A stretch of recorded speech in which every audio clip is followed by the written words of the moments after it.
Good morning, everybody. Thank you again for joining us this morning. My name is Chris Chander. I am one of the pre-sales account managers here at Nexus Open Systems. And just to provide you an idea of what my role is here, I work with our customers and account managers on putting solutions together. That can include anything up to the wonderful world of licensing to specific configurations on kit required for specific solutions. As my part is really just in bringing solutions together to you. To give you an idea of who Nexus are, we are a systems integrator. More specifically, obviously, you're on the call today to do with SharePoint. So the whole enterprise social piece is something we are very experienced in and have a gold competency with Microsoft in our efforts in bringing that to market. In using SharePoint, the marketing leader in collaboration and management software, Nexus are truly able to enhance and optimize the way in which businesses are run, having completed installations on premise, cloud, and hybrid configurations to users from 5 to 5,000 size companies. So really, we've got a wealth of experience in doing so, and that is proven in our achieved competencies. We also able to offer solutions and services above and beyond SharePoint, so that can include support and maintenance and business intelligence to really enhance upon what the investment that you've made in SharePoint. To add to our SharePoint offering, we are also very big in unified communications, more specifically in Link and Skype for Business. So again, enhancing on that SharePoint offering and really providing true collaboration to your users in the organization. So if you have SharePoint or looking at SharePoint, something to also consider would be looking at Skype for Business. And again, that is something we can help you with and are competent from a Microsoft standpoint in being able to do so.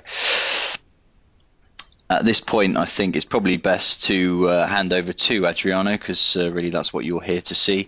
But I will be in the chat assisting with any questions or issues you might have. But we will also be looking to hold a Q&A session at the end for anything that you'd like to pick up on. Again, I'd like to thank you for your time today, and I will be jump on the call again at the end.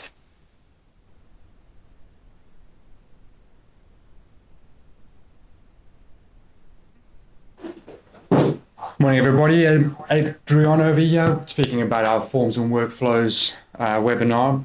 Just to have a walk through what the capabilities are in SharePoint when it comes to forms. These are custom forms and the workflows that can power these forms. Just a quick check in. Everybody hear me all right? Make sure that that's going all right. Yeah.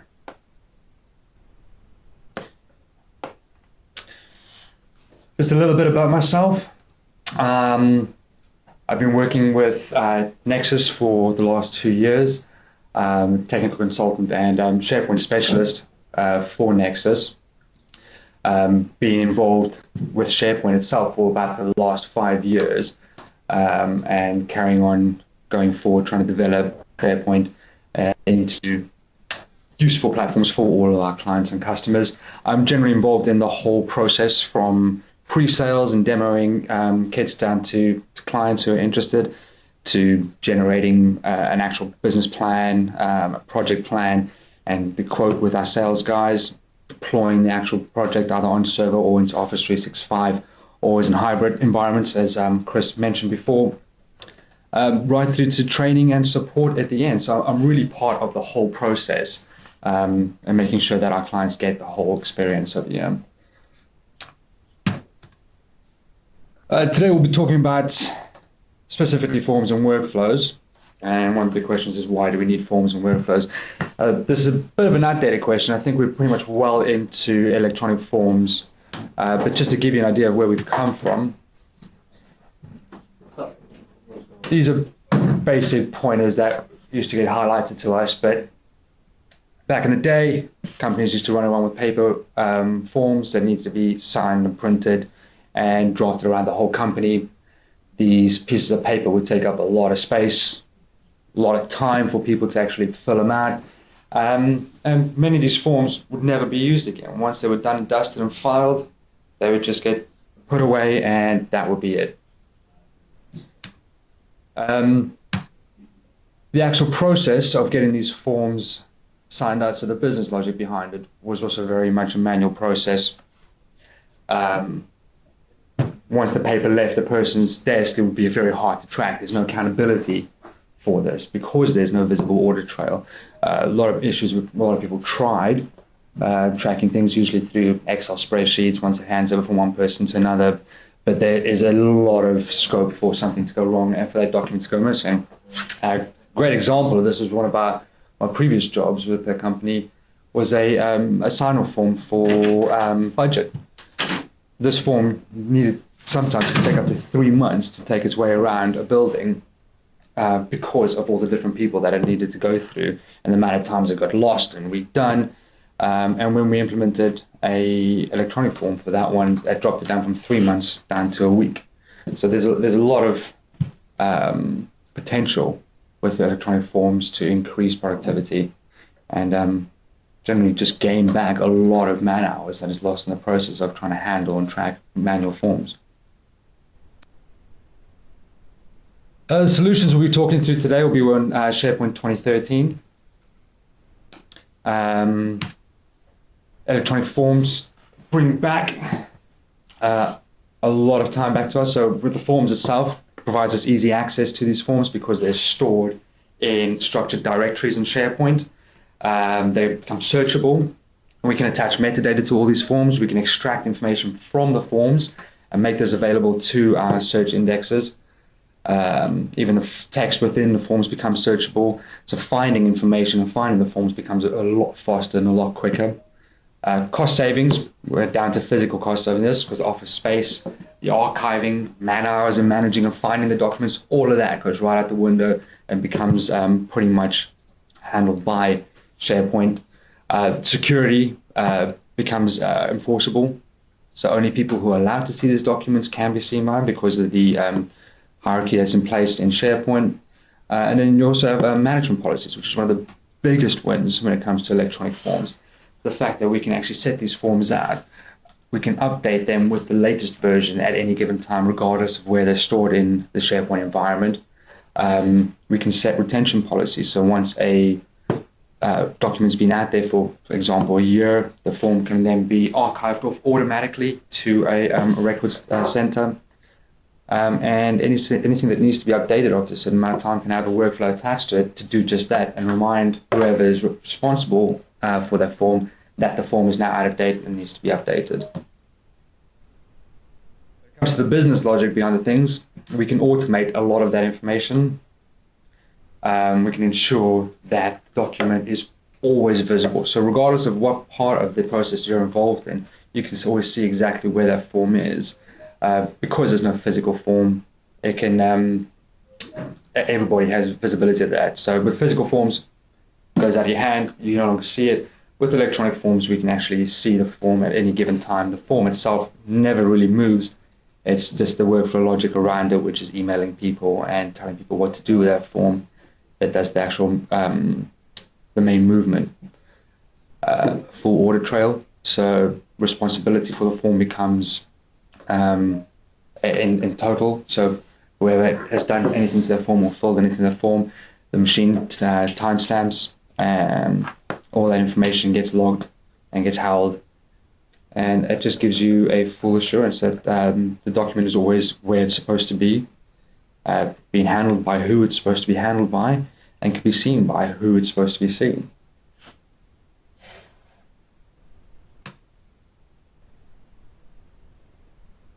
And the software we'll be talking about today revolves around Microsoft InfoPath and SharePoint Designer. We'll also be using an example form just to try and build it out. This is one of our old forms over here within Nexus where we used to use expenses. And it's just a typical expense type of form where you can add expenses through the month, send it off using Excel. And we'll be using InfoPath as a replacement. And then the actual physical work that goes behind it will be picked up by SharePoint Designer's workflows in SharePoint. InfoPath is created for designing, distributing, filing, submitting web forms and email forms. A note about InfoPath: InfoPath 2013 is the last version that Microsoft will be releasing of InfoPath. It's going to be supported through until 2024, so any sort of bugs or updates that need to be made will be made by Microsoft and rolled out till then.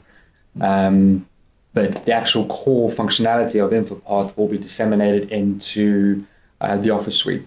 So programs like Office Word, Excel, these will all have the abilities to be able to create web forms and publish them to places like SharePoint.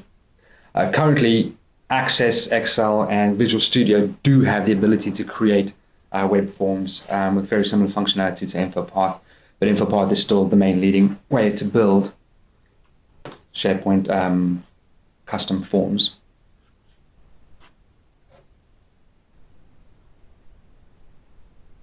The controls in InfoPath are based around three sections. You've got inputs, which, as the name suggests, takes information from users.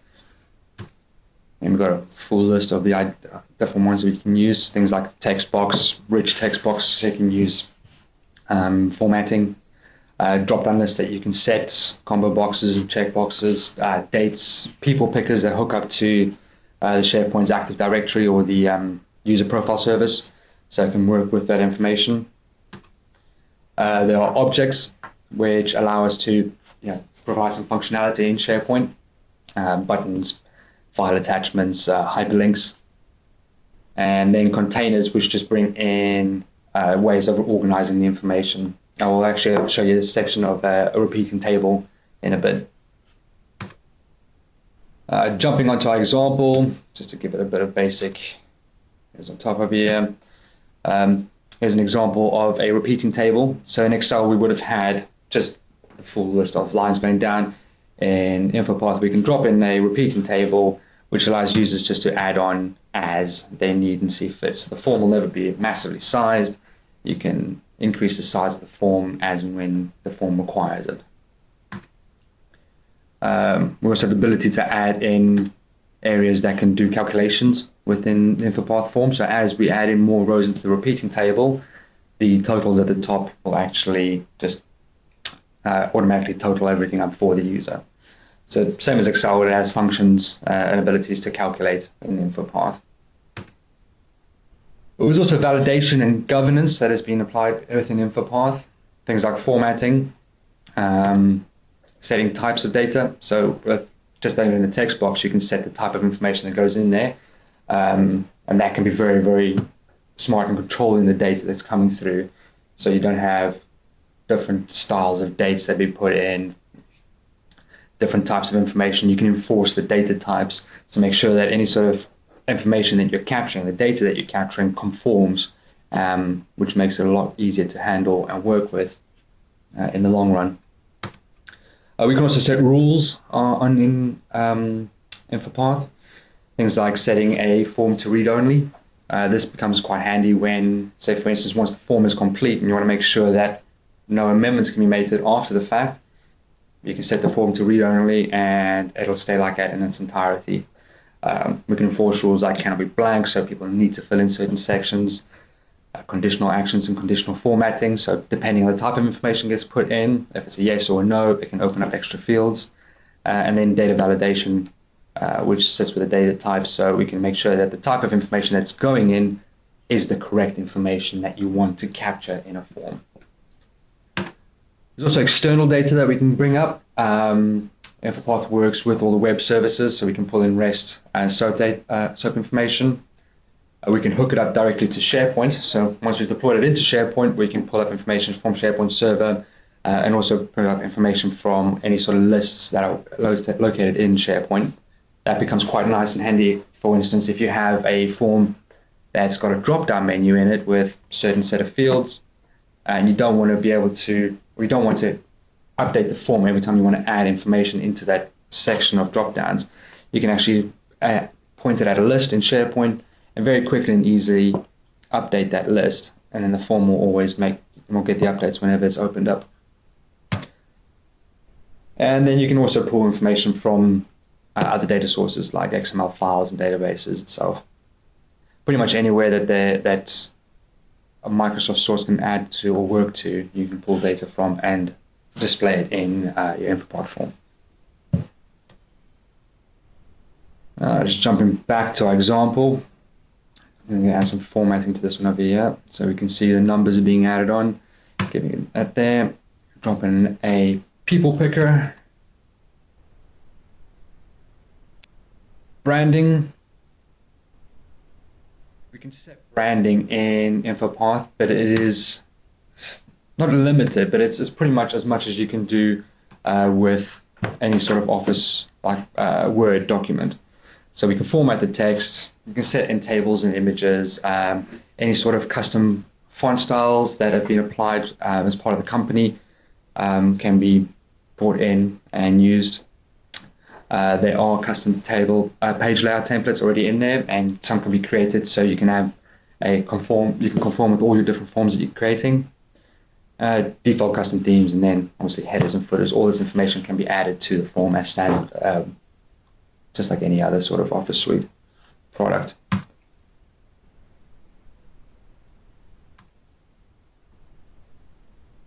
So there we go. There's a form that looks completely branded up in InfoPath. All the information has been dropped in, gives you an idea of what it looks like. Looks a lot more modern than an Excel spreadsheet. Works as an actual web form. So this is what people see in their web browser, and they get to fill it out in the browser and add all the information as it goes through. InfoPath also has the ability to create views. The core functionality behind InfoPath is as an XML database with a view page that looks at the information. So as you create all the different fields in InfoPath, it creates the XML database in the background to store the information. And that gives you the ability then to create plenty of different views. So the information can be shaped and changed in different ways on the front pages, always using the same data, but just in a different layout. And this gives you the ability to create like multiple pages, for instance. So if you've got a form that's got 5 or 6 different sections, instead of having one long form that people have to scroll down and move down, you can break it into sections, into different views. So each view just looks at a different section of the data. So that's handy. So an example of that would be like an admin view of our form. So the admins don't need to see all of the information. They just need to see all the calculated information, all the totals. You can also create a print view, so organize all the information. So when you collect information, there's a lot of different fields. It can be put out in a way that's easy for a user to work with. But then you can create a print view that is formatted specifically for the printers with different types of headers, specific fonts, etc. And then the read-only view, which I mentioned earlier. So that's a really great way of switching the form into that read-only view. To give you an example of our expenses form over here. Looking at this is just the normal view that people fill in everything. And then our admin view would actually give just the total section.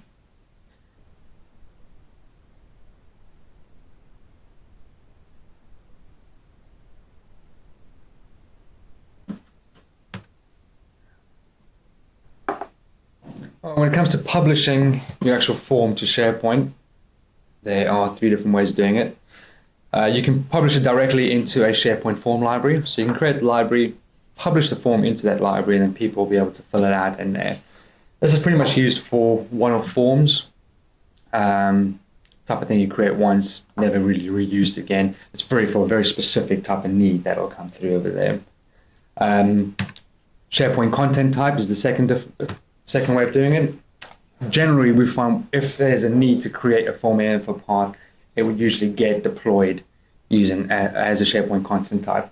And the bonus over here is that you actually deploy this into your SharePoint tenant, and then the form can be used in any library in that site collection.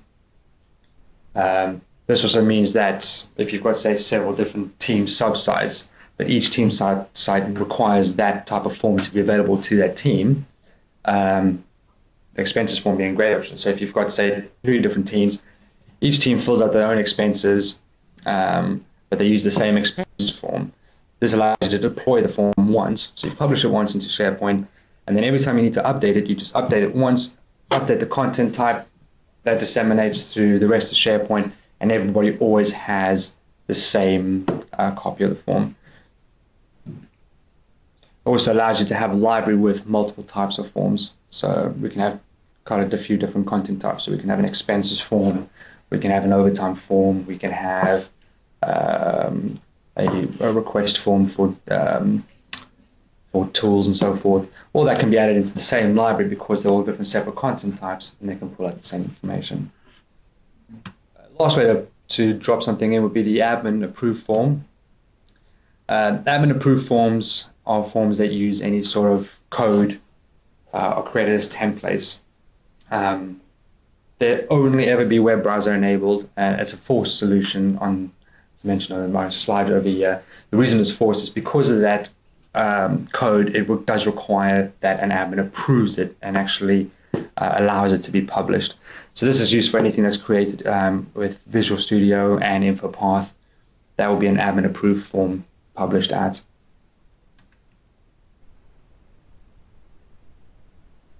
The SharePoint content type, like I said before, is pretty much the de facto way of doing things. If you're using InfoPath, it's probably the best way to deploy forms. Just to give you an example of, you have a library where we've deployed a form to as a content type. As you can see under the new document, the expenses form option is there. There's already one being created and being added in by a user. And every time somebody creates one, they can drop it in. Nice way of doing it this way as well, you can also enforce naming conventions. So when a person submits the form, it automatically names the document. So you can set rules depending on the type of month it is, who the user is, and give it a specific ID. All that information can be automated too, so users always have the same name of the form applied across the board. See over there, click on that, and it loads the form up. Just to recap on that section, we had the old form, old and busted, Excel. It's been kicking around the company for quite a few years, and then the new and improved Highness. Automates, makes sure that all the content is correct, and enforces all the data types, and just allows everybody to see exactly what form is created.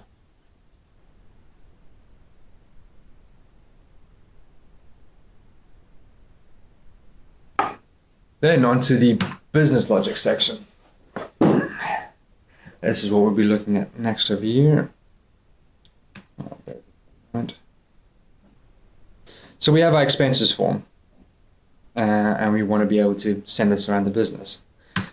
Now, the old way would have been grabbing the Excel form, printing it out, walking back to your desk, filling out the form, and then putting it through internal mail to your manager. Manager either rejects it, sends it back into the trash, or sends it back to you, and you have to redo the whole process again.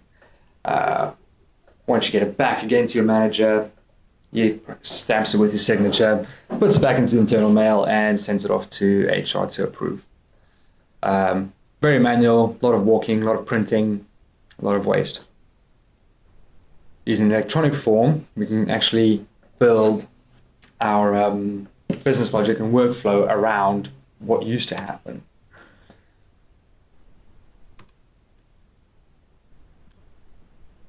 Let's bring the whole thing up and walk through it. So at the start, we can create a form, submit the expenses form, and it can go to a manager for approval. The manager can then make a decision on it. If he rejects it, it notifies the user, so they have to either start it again. If they require change to the document, it can be routed back to the user, and they can fill out all the information, and then it goes back to the manager again.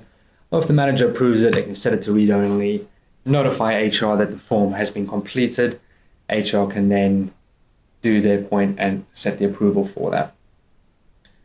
So the business logic will always, the workflow itself will always mimic the business logic of what you used to do, and just bring it all together and make it a lot cleaner. What are workflows? Our workflows are listed as the automated movement of documents or items through a sequence of actions or tasks that are related to the business process.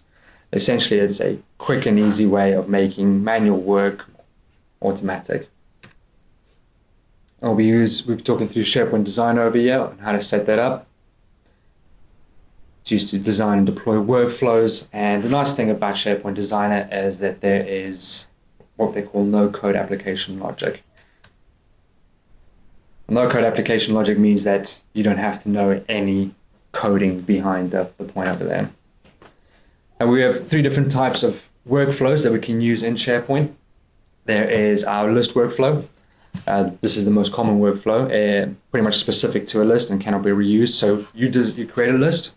In this case, our form would be part of the list in the library with the XML data pulled out into it to provide the column information. And you design the workflow to work specifically around that list and the items in that list. That workflow can never be reused on anything else. Once it's been created, it can be updated and managed, but it can't be applied to any other list. Following on from that, you get the reusable workflow. Now, this will be based on the type of list or a specific type of content type. Doing it this way around means that you can apply it to any single list that you want to. You can reuse it as many times as you want, as long as it works or as long as it's pointed at a specific content type that has been designed to work for. And lastly, you have site workflows. These aren't assigned to a specific list. These just do general actions and use common content types and content fields that are available in the SharePoint site collection. I mentioned no-code application logic earlier. SharePoint allows us to create workflows using conditions, actions, and steps. A condition is pretty much a condition. It sets out exactly what you need to do to kick a workflow off. So do we have to wait for a field to equal a specific thing? If the workflow is created on a specific date or created by a specific person, or if it's created a specific file type, then do an action. So you got your core sets of actions, different types of actions, document set actions, which deal specifically with document sets, list actions, which deal with the list itself, so that's like add, update, create list items, relational actions like looking up a user's manager. If you've got your AD set up correctly to bring in a user's manager name, you can have a workflow that automatically sends the form to a user's manager because it knows who the manager is. Task actions, SharePoint workflow uses tasks that can be brought in and actually displayed and worked with through Outlook and Exchange. So it's the same type of tasks over there, and if you've got your Exchange set up correctly with SharePoint, those tasks will appear in a user's Exchange or Outlook app.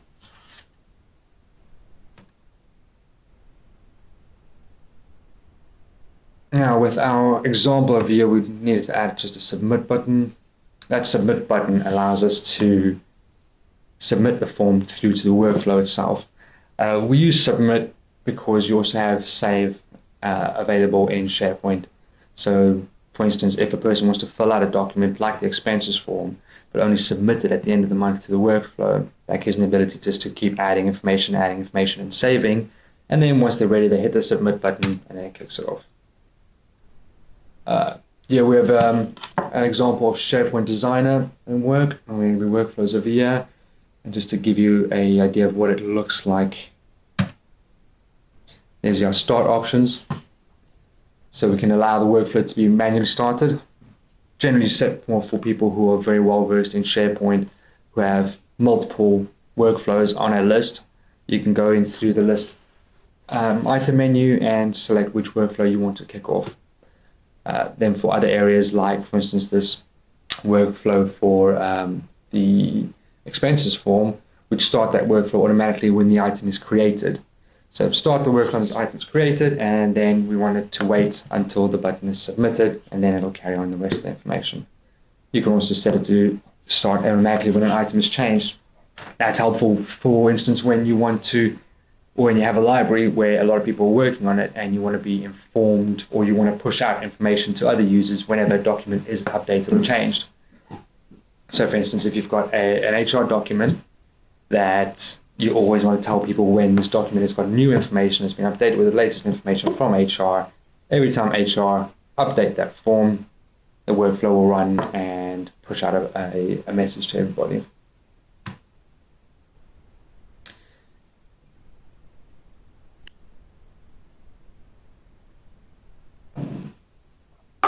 Right, now, our example earlier showing how the information goes through over here, I just wanted to set that out and show you exactly what that would look like in SharePoint Designer. Basically just running everything through one step. Steps themselves can be set up so that you can break out your form into logical areas that happen. So the first step would be this, and the second step can be this, and those can be renamed. This is showing us the 2010 experience of the year. 2013 comes with a couple of nice little extra add-ons and so forth, and I'll give you a bit more information about that towards the end of the year. But let's go through our steps. The first one is workflow kickoff, and it'll wait for the submit button to equal yes. Once the submit button has been approved, it starts an approval process, which is essentially just another approval workflow. It's the old 2010 and 2007 approval process that has been brought forward into 2013, and it kicks it off with a manager. So that'll run through the whole process of saying, do I accept this? Do I decline this? Do I want any changes to it? And it'll loop through over there until it is completed. Once it's completed satisfactorily, it'll set the expenses field to read only, and then start a HR action expenses process. So that's the HR notification, and telling them to action all the information on that. And then it'll stop the workflow and log that the expenses has been submitted. Quick and easy, all the way put through.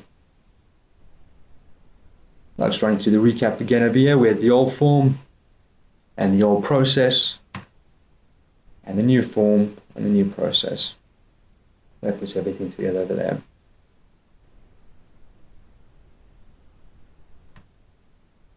Now we have two different workflow experiences currently. We have the SharePoint 2010 engine. In SharePoint on-premise, this engine is built into your server deployment. So the minute you deploy SharePoint 2013 server, you'll have the 2010 engine available to you. You also have the 2013 experience, which is the workflow manager. On-premise, that needs to be set up separately by itself. It has its own server environment, and quick and easy to set that up and bring it out, but it's got a lot more information, a lot more abilities with it. With Office 365, you automatically get both of these. So the nice thing about SharePoint Online, no requirements to set up the actual infrastructure. All of this is automatically available to you out the box. Some of the improvements in 2013 they have a visual workflow with Visio 2013, so you can actually map out exactly what you want in Visio, like we did earlier with the new business logic workflow, and you can create a workflow with Visio, and SharePoint Designer will interpret that and actually bring in a workflow based on the actual Visio process diagram that you've created. No-code web service calls, so you're able to connect and bring up more information very, very quickly and easily. There's new actions for creating tasks and starting the task process, which comes in handy with the ability to start 2010 workflows, so you can actually kick off multiple workflows from a single workflow itself. And then the building blocks such as stage, loop, and app step. Now, 2010 only comes with steps. Those steps happen logically one after the other, or you can create a step that happens regardless of the other steps itself. With 2013, stages allow you to actually point at different stages. So if you have stage 1, 2, and 3, you can actually jump between stages. So you can jump back into the workflow earlier or move forward if you need to, which is fantastic.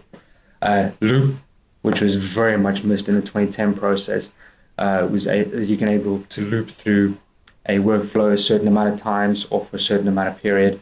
Very, very handy. And then App Step, which allows you to launch other apps from the workflow itself.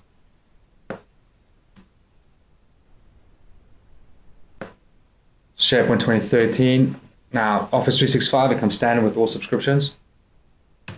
With SharePoint Server, you require a separate SQL Server, the Workflow Manager, and a Service Bus. So there's a bit of work that needs to be done on server to go forward over there.